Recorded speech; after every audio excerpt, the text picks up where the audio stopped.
We're live from New Delhi, watching DD India News, India's voice to the world. I'm Lipakshi Khurana. Coming up in the next hour. Government asks the state to stay alert to handle any situation after Operation Sindoor. Mock drills test emergency preparedness even as Pakistan continues to violate ceasefire across the line of control. Government calls an all-party meet to brief leaders on Operation Sindoor. Opposition parties hail India's strike on terror camps in Pakistan and Pak-occupied J&K. Uncertainty prevails as Putin's order of 3-day ceasefire enters force. Kyiv has dismissed it as theatrics and asked for 30-day truce. Tension escalates between the two Korean peninsula nations after South Korea announces the firing of unidentified ballistic missile off its east coast by North Korea.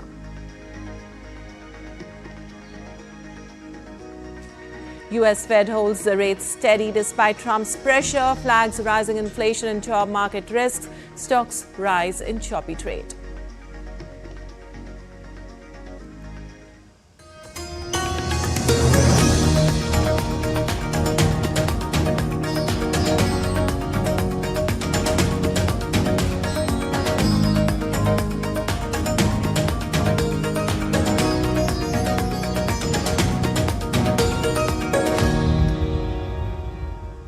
On to the details. Government asked states across India to stay alert to handle any situation after Operation Sindoor. Prime Minister Narendra Modi convened a high-level meeting with the Union Cabinet. Political leaders across party lines lauded Indian Army. Defence Minister said that India exercised its right to respond. Nation celebrated justice done by armed forces under the leadership of Prime Minister Narendra Modi.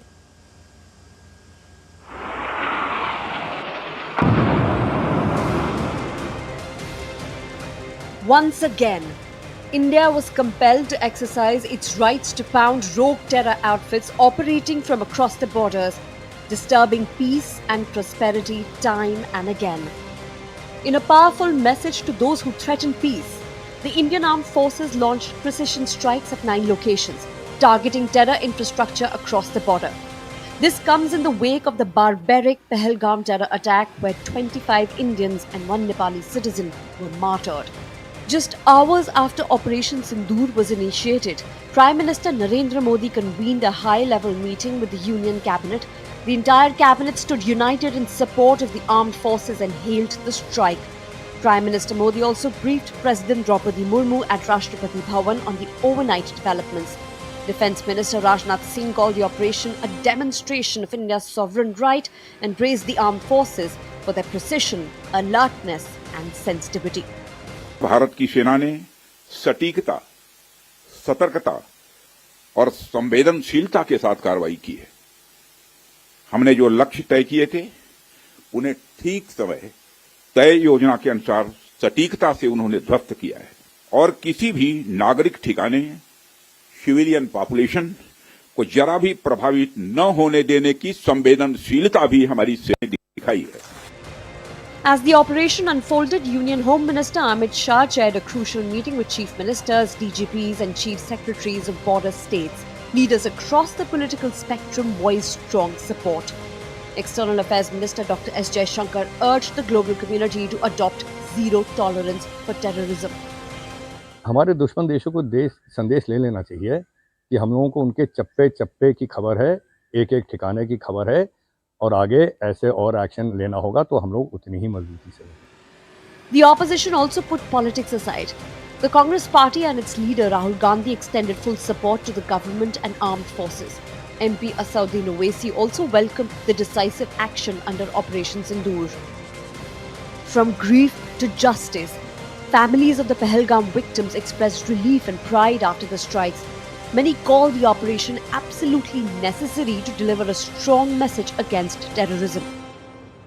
बहुत धन्यवाद करती हूँ, उनसे बहुत thank you कहती हूँ कि उन्होंने मेरे पति की मौत का बदला लिया है। जिस तरीके से हमारे पूरे परिवार को उन पे विश्वास था, उन्होंने उसी तरीके से जवाब देके हमारे विश्वास को कायम रखा है। मोदी साहब ने बदला लिया है। सेना के जवानों को यही मैसेज देना चाहती हूँ कि आगे बढ़ते रहो।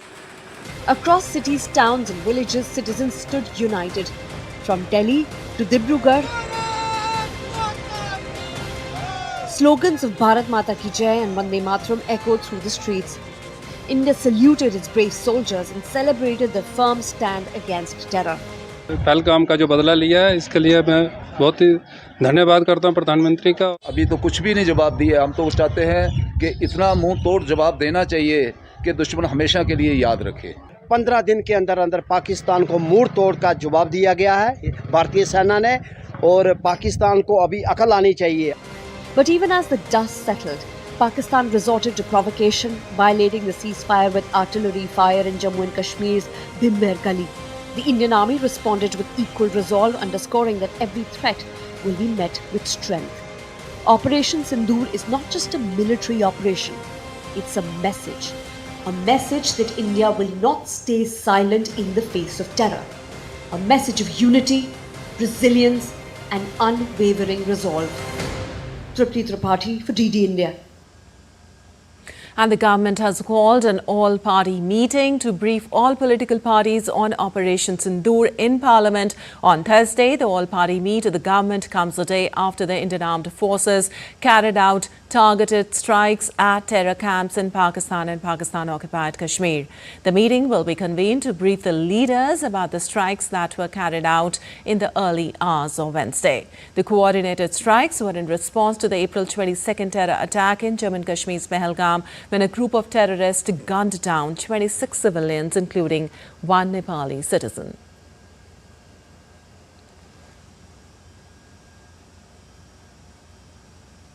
And we have Akshay Dongre joining us for the latest. Well, Akshay, Operation Sindoor firmly establishes India's red line against Pakistan-sponsored terror, delivering a very strong message that India will not stay silent in the face of terror and that Pakistan is going to be ripped if there is any violation by state or non-state actors. What's the update? Well, the update is, again, the violation of the ceasefire by the Pakistani Rangers and Pakistani Army, because ever since Operation Sindoor has been executed, Pakistan is rattled to the core. Free hand has been given to the armed forces of Pakistan to attack civilian areas, to inflict as much as damage as possible without the need to enter into the Indian territory, because Pakistan is aware that any kind of incursion into India is going to cost them heavily, because all of the air defense system, all of the missiles, all of the fighter jets are already in a high alert mode, and any kind of incursion into India would mean suicide for the Pakistani fighters. And that perhaps is the reason why this cowardice is being showed, that not even the military areas are being targeted, because Pakistan is aware that even before Operation Sindoor, the Indian Armed Forces have been preparing in a way which prepared them for any eventuality, especially in a ceasefire violation or artillery strikes by the Pakistani army. Since yesterday, we have seen in Bhimber, in Poonch, consistently attacking and targeting of civilian homes and even religious places. A Gurdwara was targeted yesterday, with several Sikh community members from Jammu and Kashmir injured. There was casualty reported as well. About 15 civilians have died in the artillery strikes. About 43 are injured. So Pakistan, refuses to resort, to better ways or look for a lesson as far as the Operation Sindoor is concerned, because India could have retaliated in much larger way. Indian fighter jets were inside Pakistani territory, and they could have easily targeted not just military targets, but also more intelligence that the Indian Army and the Indian Armed Forces had could have directly meant targeting of the top leadership of Pakistani Army as well as Pakistani civilian leadership. But India showed considerable restraint, despite knowing the fact that everything that happened in Pahalgam happened at the behest of the Pakistani army. But Pakistan refuses to learn, so the Indian Armed Forces are also on high alert, and any kind of incursion or misadventure will be dealt with in a firm manner. Absolutely, Akshay. In fact, India definitely demonstrated considerable restraint in its selection of targets and its execution. Also, Akshay, nationwide civil defense drills were conducted yesterday at various places to prepare the citizens for any exigencies.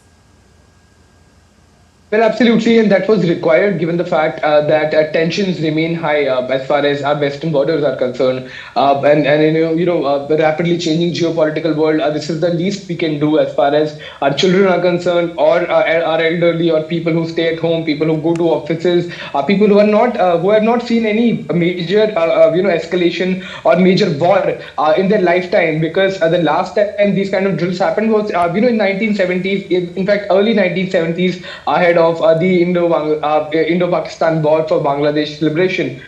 So you can calculate about 55 years back, people used to prepare for these kind of drills. About an entire generation has not seen these kind of drills, which is essential part of any society, because in this rapidly changing world, with a country such as India that is surrounded by almost enemies and rival states at all borders, this is the least that the people should be preparing for. Absolutely. Also, Akshay, all-party meeting today to brief all political parties on Operation Sindoor in the Parliament. What can be expected there? Well, Lipakshi, as far as the government is concerned, they have been taking all of the political parties in confidence as well. And, to show unity at an international level, you need this kind of jointsmanship among the political parties, because this is not a military dictatorship. This is a democracy where political parties seek votes from people. They are elected and they govern. So it's not a one man rule across the country. There are different stakeholders at different levels, and Prime Minister as well as the government has made sure that everything is briefed to all the people who are concerned. In fact, ahead of Operation Sindoor as well, there were all-party meetings that were called, and now what we are seeing is once again a briefing of all the political parties, so that everyone, all the political parties, all the people of caste, creed, religion, different faiths, all are on one page and united in this fight against terror. All right. Also, Akshay, Operation Sindoor established India's new deterrence against Pakistan-sponsored terror. In fact, world leaders have also expressed solidarity with India. The broader message against cross-border terrorism quite clear now. Well, absolutely. It is quite clear. And from what we are seeing, that this is going to continue. All right, Akshay. Thank you so much for all those insights and details. And moving on, an army jawan was martyred after sustaining injuries in artillery shelling by Pakistan in the Punj sector of Jammu and Kashmir on Wednesday. The White Knight Corps on Wednesday confirmed the supreme sacrifice of Lance Naik Dinesh Kumar of the 5 Field Regiment in a social media post. They also expressed solidarity with the civilians affected by the cross-border attacks.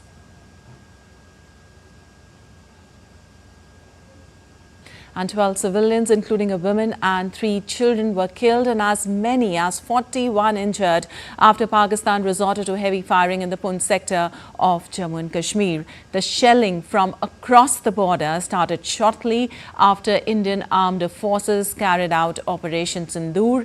Border district Punj remained the most affected of shelling by Pakistan, where several houses and vehicles have also been damaged. Indian Army continues to give befitting response to Pakistani Army in Krishna Ghati, Shahpur, KG Mankot and Punj.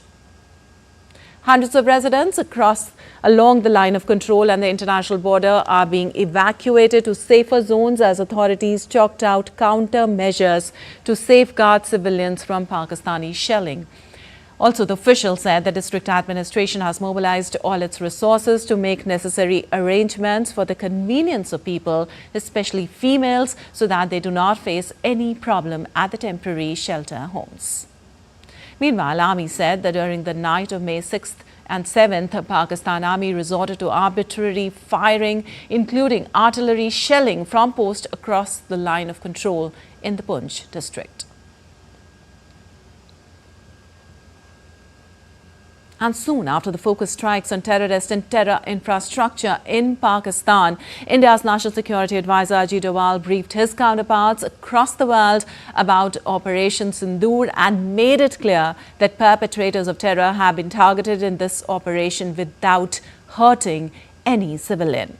Well, the world leaders expressed solidarity with India in the fight against terrorism and called for restraint. Here's a report. Soon after the focus strikes on terrorists and terrorist infrastructure at 9 sites in Pakistan and Pakistan-occupied Jammu and Kashmir as part of Operation Sindoor, NSA Ajit Doval spoke with NSAs of several countries including US NSA and Secretary of State Marco Rubio, UK NSA Jonathan Powell, Saudi NSA Musaid Al-Aiban, UAE NSA H.H. Sheikh Tahnoon, Secretary General of NSC of UAE Ali Al-Shamsi, and NSA of Japan, Masataka Okano. Contact was also established with Russian NSA Sergei Shoigu, member of Political Bureau of the CPC Central Committee and Minister of Foreign Affairs of PRC, Wang Yi, and diplomatic advisor to French President Emmanuel Bon. NSA briefed his counterparts on actions taken and methods of execution, which was measured, non-escalatory, and restrained. He emphasized that India had no intent to escalate, but was well prepared to retaliate resolutely should Pakistan decide to escalate. Global leaders have urged restraint and expressed solidarity with India in the fight against terror. Israel has extended its support to New Delhi, defending its right to self-defense. Israeli ambassador to India, Roy Ben Azar, wrote on social media platform X, and I quote, "Israel supports India's right to self-defense. Terrorists should know that there is no place to escape from their heinous crimes against innocents." End quote. Reacting to Operation Sindoor, US President Donald Trump said, and I quote, "People knew based on some of the past experiences that something was going to happen. Hope that the fighting between the two countries will end soon." End quote.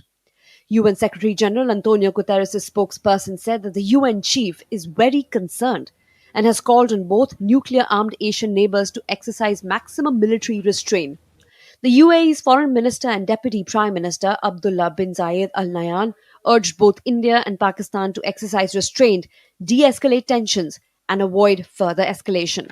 French Foreign Minister Jean-Noël Barrot has also called on India and Pakistan to exercise restraint. The Russian Foreign Ministry said that it condemns all forms of terrorism and it was deeply concerned by the growing military confrontation between India and Pakistan. China's Foreign Ministry spokesman also called on both sides to exercise restraint. Qatar's Foreign Ministry said that it is deeply concerned about the ongoing tensions between India and Pakistan and called for resolving the crisis through diplomatic means. UK Foreign Secretary David Lammy in a statement said, UK was clear in its condemnation of the horrific terrorist attack in Pahalgam last month. UK's Foreign Secretary David Lammy in a statement said, and I quote, "UK was clear in its condemnation of the horrific terrorist attack in Pahalgam last month. We need all sides to work urgently to see regional stability restored and ensure protection of civilians." End quote. Former British Prime Minister Rishi Sunak strongly supported India in its fight against terrorism. He said, and I quote, "No nation should have to accept terrorist attacks being launched against it from land controlled by another country. India is justified in striking terrorist infrastructure. There can be no impunity for terrorists." End quote. Bureau Report, DD India. Well, as part of a nationwide civil defence drill, the Amritsar District Administration resumed blackout measures to ensure public safety and preparedness on Wednesday. Amritsar's District Public Relations Officer asked civilians to take utmost caution. The blackout in Amritsar was part of a nationwide civil defence drill ordered by the Ministry of Home Affairs to check emergency preparedness in case of future threats. The exercise involved scheduled blackouts at key locations across the country.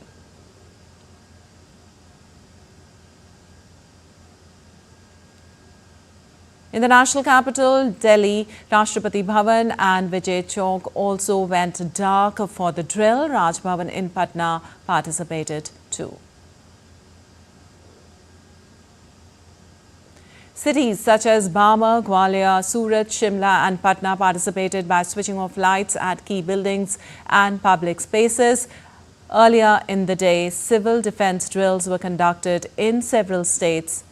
including Andhra Pradesh, Rajasthan, Madhya Pradesh, Gujarat, Himachal Pradesh and Bihar. Well, these drills were meant to assess how local authorities and citizens respond to emergencies. And with India carrying out precision strikes on terrorist infrastructure in Pakistan and Pakistan-occupied Jammu and Kashmir, Foreign Secretary Vikram Misri briefed envoys and representatives. He briefed 13 UN Security Council member countries in New Delhi on Wednesday and conveyed that New Delhi's response to April 22nd Pahalgam terror attack has been targeted, measured and non-escalatory. The Foreign Secretary said Pahalgam was a barbaric terror attack and everyone saw what it was. The Indian Armed Forces launched Operation Sindoor, hitting terrorist infrastructure in Pakistan and Pakistan-occupied Jammu and Kashmir, from where terrorist attacks against India have been planned and directed.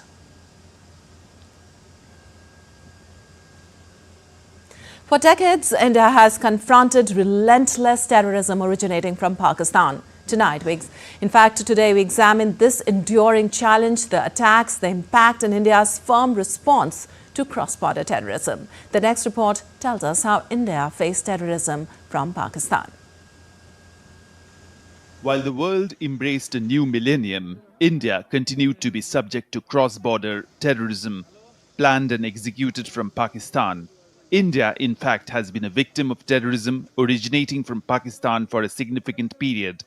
Major terror attacks in India have been attributed to groups based in or supported by Pakistan, and these attacks include the 2001 attack on the Indian Parliament, an attack on the very temple of Indian democracy, 9 killed, 18 injured. The 2002 Akshardham temple attack in Gandhinagar, 31 killed, 80 injured. A series of coordinated attacks in Mumbai in 2008 by Lashkar-e-Taiba operatives, 164 killed, over 300 injured. In 2016 Uri attack, 4 terrorists belonging to Pak-based Jaish-e-Mohammed attacked the Indian Army Brigade headquarters in Uri, 20 killed, 21 injured. Considered the deadliest attack on Indian security forces in Kashmir in nearly 2 decades at that time. The attacks did not stop. In 2016, an attack on an Indian Air Force base in Pathankot. In 2019, Pulwama attack, a suicide bombing in J&K targeting Indian security personnel, 40 killed, 5 injured. The latest that shook the national conscience was the Pahalgam attack in April 2025, resulting in the killing of 26 civilians, 17 others injured. More than 350 Indian civilians have succumbed to cross-border terrorism in the past decade and 800 injured in these dastardly acts of violence. Over 600 security personnel have laid down their lives and more than 1,400 injured while protecting the nation from this scourge of cross-border terrorism. India's response has involved a mix of strategies. India has consistently raised the issue of cross-border terrorism with Pakistan and the international community. Security measures include strengthening domestic security, intelligence and counter-terrorism operations. India did not sit quiet. The 2016 surgical strikes conducted after the Uri attack targeting terrorist launch pads in Pakistan-occupied Jammu Kashmir. The 2019 Balakot airstrikes launched after the Pulwama attack targeting a Jaish-e-Mohammed camp in Pakistan. Following the Pahalgam attack, India conducted precision missile strikes on alleged terrorist infrastructure in Pakistan and Pakistan-occupied Kashmir. In short, India has faced a long history of terrorism linked to Pakistan and has employed various diplomatic, security and military means to counter this threat.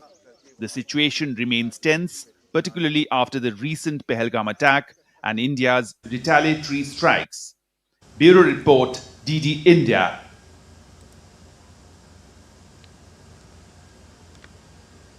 And sand artist Sudarshan Patnaik created a sand sculpture to salute the Indian Armed Forces with a message, Bharat Mata Ki Jai, justice served, at Puri Beach in Odisha.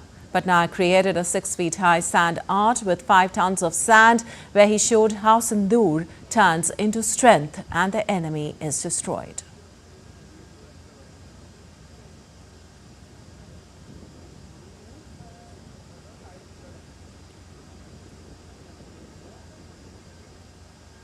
And time now for a short break. We'll be back in a while.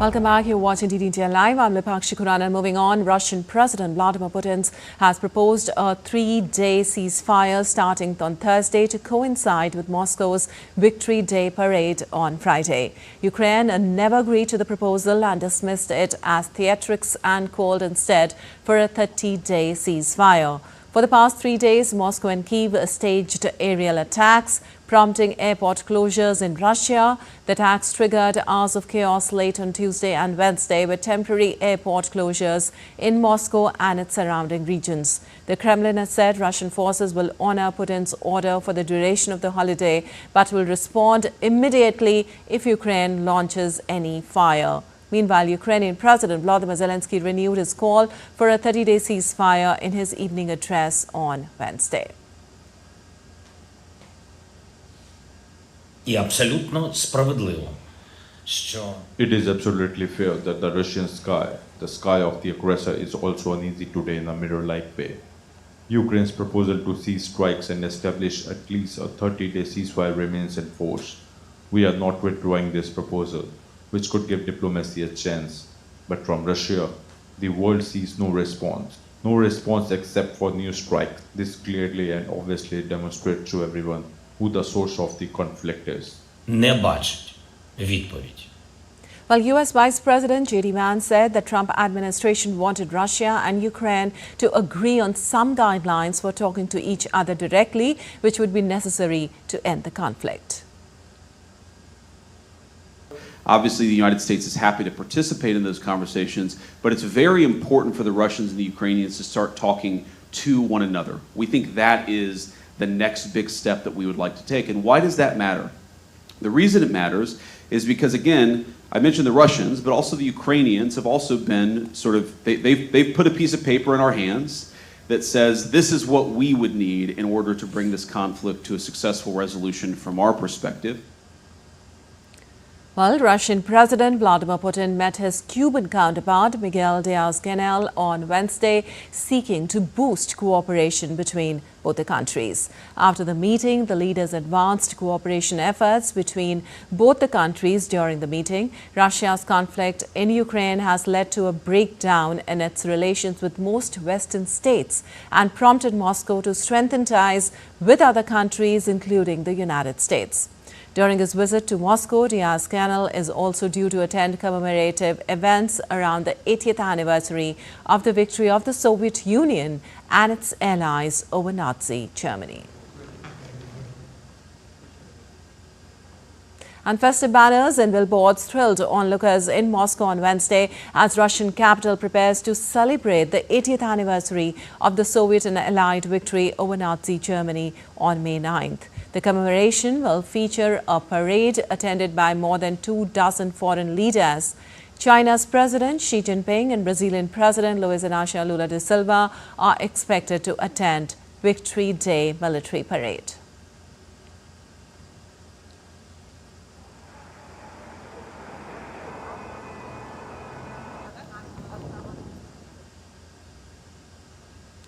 Well, presidents of the Republic of the Congo, the New Development Bank, Brazil and Equatorial Guinea arrived in Moscow ahead of the victory celebrations.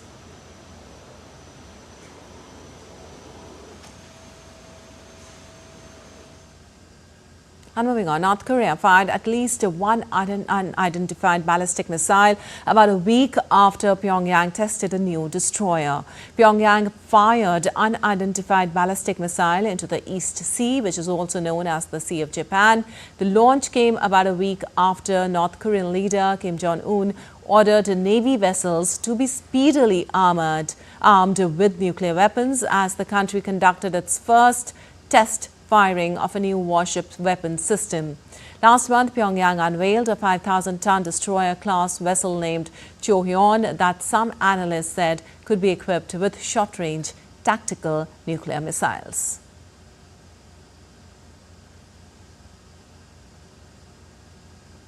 Well, tens of thousands of people took part in a rally on Wednesday in Istanbul to support the city's jailed mayor, Ekrem İmamoğlu. The demonstration was one of the biggest in recent weeks and came as the opposition Republican People's Party, or CHP, sought to relaunch its effort for İmamoğlu, who was detained in March. Özgür Özel, CHP leader, addressed the crowd as part of a series of rallies held across the country. He said the party had not been allowed to light up the square, prompting supporters to use the flashlights on their phones, waving them along to songs. İmamoğlu was jailed on March 23rd, pending a hearing on corruption charges that he denies. The arrest could stop İmamoğlu taking part in presidential elections scheduled for 2028. Well, thick black smoke emerged from the chimney of the Sistine Chapel in a sign that cardinals had failed to elect a new head of the Catholic Church in their first conclave vote. Tens of thousands of people gathered in St. Peter's Square to await the smoke, which came around 3 hours and 15 minutes after the 133 cardinals were closed in. The prelates will now withdraw to the Santa Marta guest house, where they are staying for the election before starting to vote again on Thursday. Cardinals were called back to Rome following the death of Pope Francis on April 21st after 12 years as head of the world's 1.4 billion Catholics.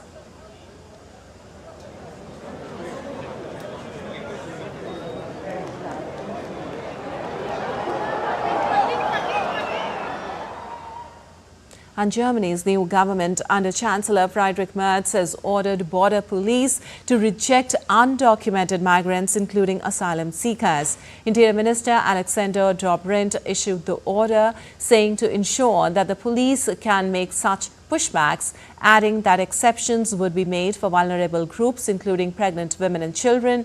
To implement the move, Dobrindt reversed a directive from 2015 at the height of the European migration crisis, when Germany welcomed more than 1 million people, mainly from Syria and Afghanistan.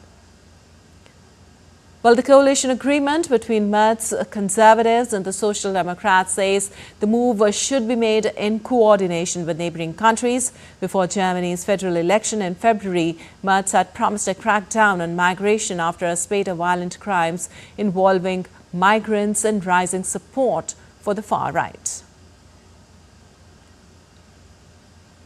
Well, Polish Prime Minister Donald Tusk hailed what he said was a new opening in relations with Germany as he welcomed Friedrich Merz to Warsaw on his first visit as German Chancellor on Wednesday. In a joint press conference, Tusk stressed that European Union countries should work to maintain the Schengen free travel zone and that border control efforts should be focused on the bloc's external frontiers. Both leaders emphasized the importance of cooperation and working towards more security on the external borders of the EU. Tusk said protecting the border with Belarus and Russia, and therefore Poland's border with these countries, is a common task and a common responsibility for the whole of Europe and therefore also for Germany. Well, French President Emmanuel Macron on Wednesday told visiting Syrian leader Ahmed al-Sharaa to protect all people in the multi-confessional country. Macron also called for a continuation of the gradual lifting of European economic sanctions if the new Islamist authorities stabilize the country. Well, Macron said he had told Sharaa at their talks in Paris that the president must do everything to assure the protection of all Syrians without exception after unacceptable killings and clashes that affected the Alawite and Druze minorities in recent months. The French President Sharaa must ensure that the perpetrators of the violence are prosecuted and tried.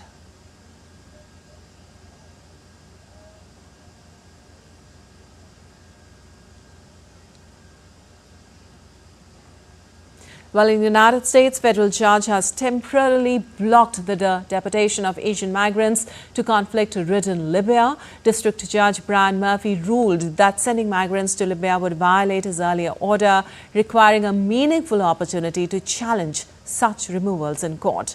The ruling came after an emergency appeal by lawyers representing migrants from Laos, the Philippines and the Vietnam who argued their clients faced imminent deportation to a country notorious for human rights abuses.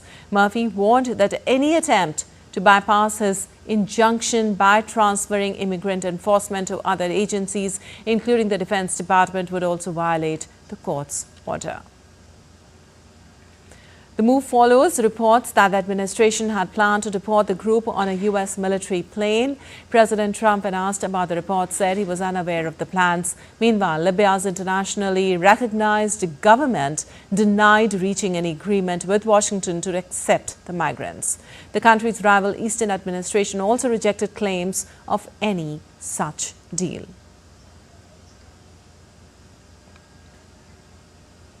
Well, time now for a short break. We'll be back in a while.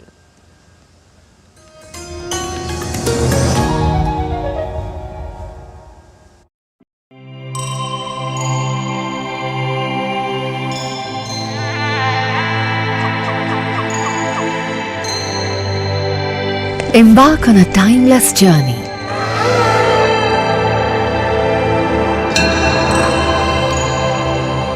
Unravel the mysteries of a grandiose era. A treasure trove of royal and sacred complexes, temples, shrines, pillared halls, mandapas, rock-cut memorials and more.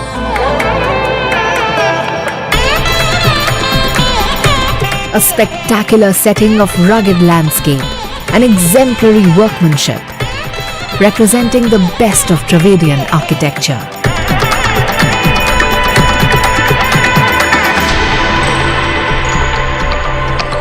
Every structure carved out as a unique artistic creation.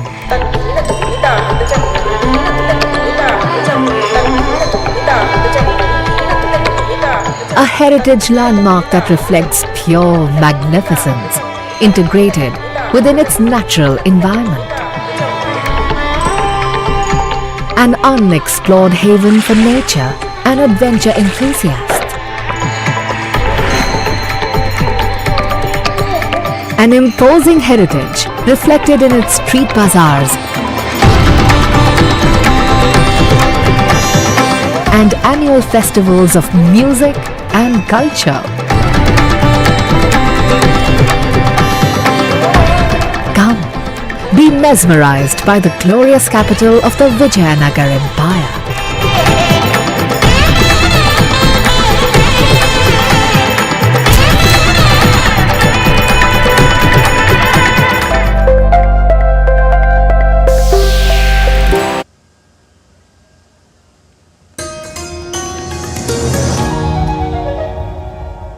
Welcome back. You're watching DD India Live. I'm Lipakshi Kuran, and on to some business news now. The U.S. Federal Reserve held interest rates steady on Wednesday, but said the risks of higher inflation and unemployment had risen. Speaking at a press conference following the Federal Open Market Committee FOMC meeting, Fed Chair Jerome Powell said despite heightened uncertainty, the economy is still in a solid position. Well, Powell also noted that trade policy remains a source of uncertainty that affirms the Fed's need to be in a wait-and-see mode.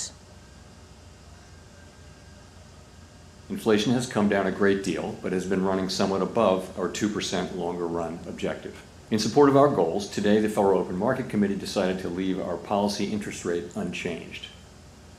The risks of higher unemployment and higher inflation appear to have risen, and we believe that the current stance of monetary policy leaves us well positioned to respond in a timely way to potential economic developments.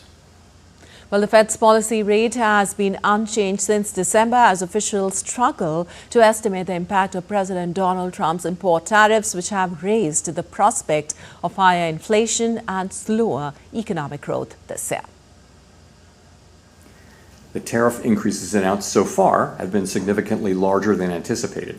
All of these policies are still evolving, however, and their effects on the economy remain highly uncertain. As economic conditions evolve, we'll continue to determine the appropriate stance of monetary policy based on the incoming data, the outlook, and the balance of risks. Well, U.S. stocks advanced on Wednesday in choppy trading after U.S. interest rates unchanged. Late in the session, stocks rallied as tip makers jumped after Bloomberg reported President Donald Trump's administration plans to rescind artificial intelligence chip curbs put in place during the Biden administration. After a brief move lower following the statement, stocks reversed course. Trading remained volatile throughout the session. The S&P 500 gained 0.43%, while the Nasdaq Composite gained 0.27%. The Dow Jones Industrial Average rose 0.70%. Well, the US dollar held steady against the euro on Thursday following its biggest rise in 2 weeks. A day earlier, the dollar was also supported by the prospect of a de-escalation in trade tensions between Washington and Beijing, with investors closely watching for developments ahead of a planned meeting in Switzerland on Saturday. And Boeing has proposed delivering its delayed new version of Air Force One in 2027, a U.S. Air Force official said on Wednesday. President Donald Trump negotiated with Boeing for a pair of new 747-8 aircraft during his 2017-2021 first administration. They were initially expected to be delivered in 2024. Darlene Costello, acting Assistant Secretary of the Air Force, said that the Air Force is working with the White House on what's acceptable from a capability standpoint for Air Force One. Well, in mid-February, Trump expressed his displeasure with Boeing but ruled out European rival Airbus as an alternative. Well, Google parent Alphabet shares fell over 8% after Apple's Eddie Q testified that Google search traffic on Apple devices declined last month for the first time in over 2 decades. At a pivotal Washington antitrust trial, Apple's Eddie Q revealed Google search traffic on Apple devices declined for the first time in 22 years, citing rising AI competition from ChatGPT and Perplexity. The statement triggered a Wall Street shake-up, erasing over $170 billion from Google's market value in one day. The testimony came during a pivotal trial where District Judge Amit Mehta will determine remedies for Google's previously ruled illegal search monopoly. The case, ongoing since 2020, has exposed Google's practice of paying Apple tens of billions annually to remain the default search engine on Safari browsers and Apple smartphones. With a 3-week trial set to conclude on Friday, government attorneys urge Judge Mehta to make Google divest Chrome, arguing its AI capabilities and vast data could further entrench its market dominance and suppress competition. Well, also, U.S. President Donald Trump on Wednesday said that he would announce a major trade deal on Thursday with a big and highly respected country. In a post on his Truth social platform, Trump said he would announce the deal at 10 a.m., that is 1400 GMT, news conference in the Oval Office at the White House. The president said it would be a major trade deal with representatives of the big and highly respected country. Trump did not identify the country involved. He touted the deal as the first of many. Trump has imposed sweeping tariffs on U.S. trading partners, and he has been claiming for weeks that countries were lining up to strike trade agreements with the United States. Well, some weather news now. Global temperatures were stuck at near record highs in April, the EU's climate monitor said on Thursday, extending an unprecedented heat streak and raising questions about how quickly the world might be warming.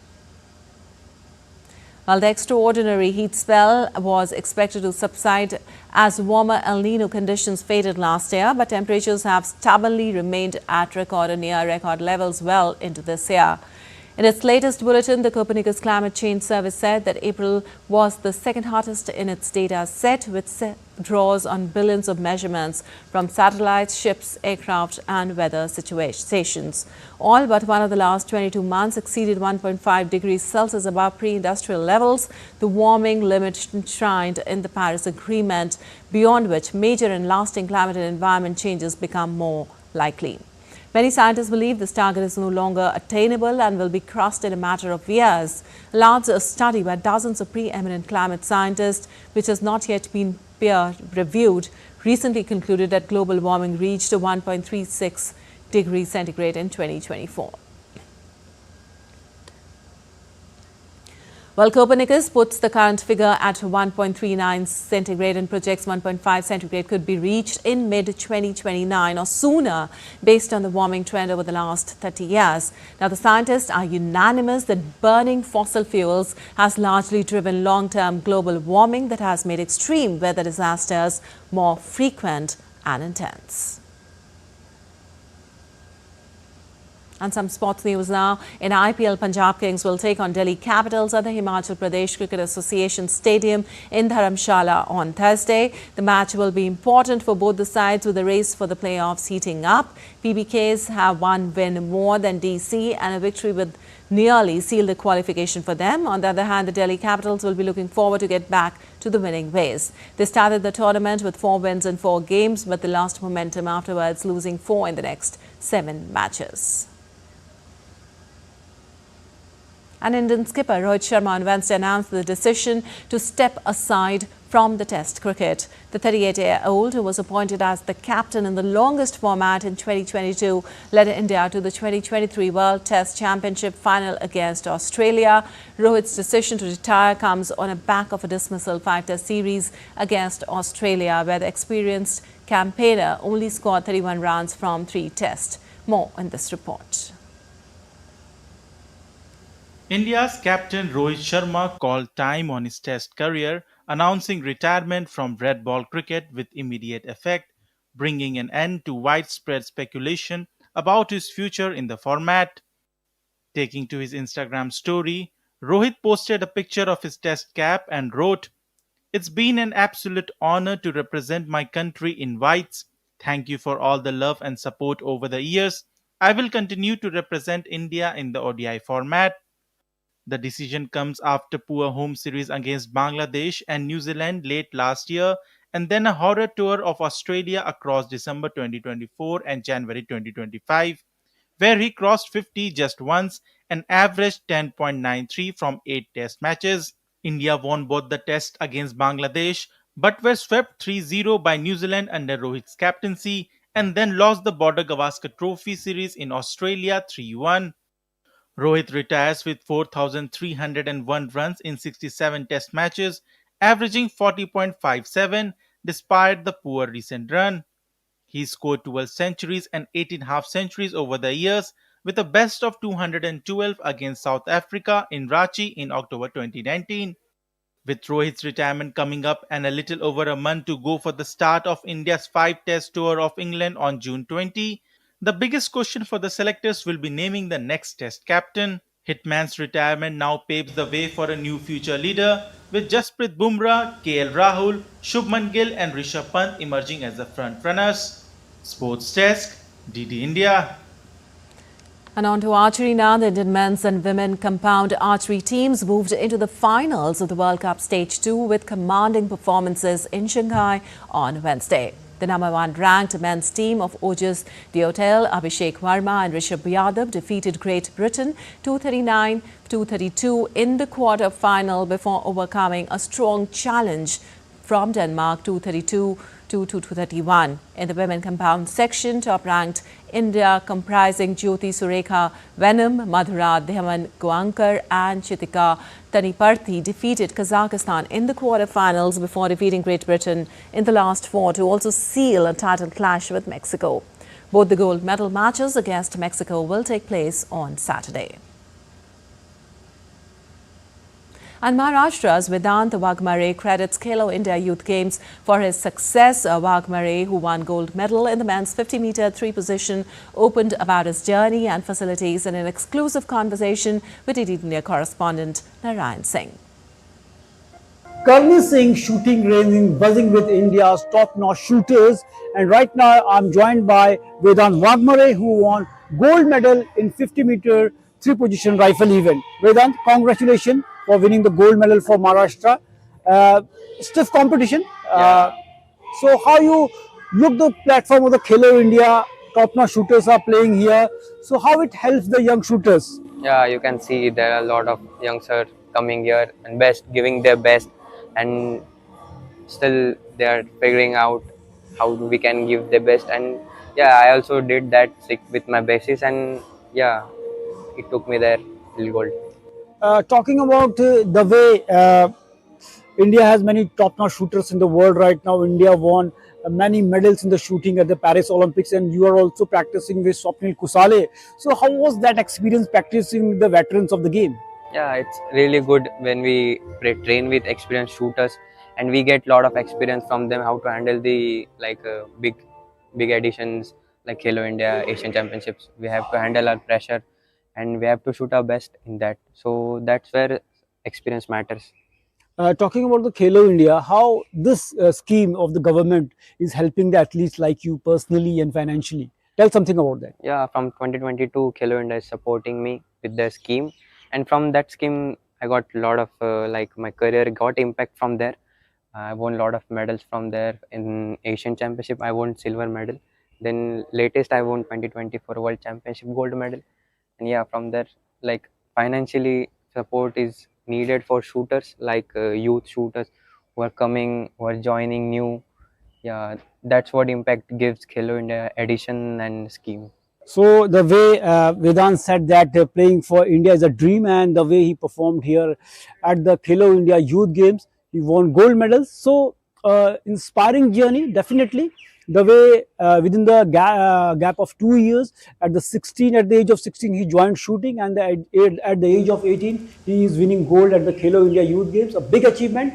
Definitely, in the future also, he will continue this momentum and will win medals for the India at the events like Asian Games and Olympics.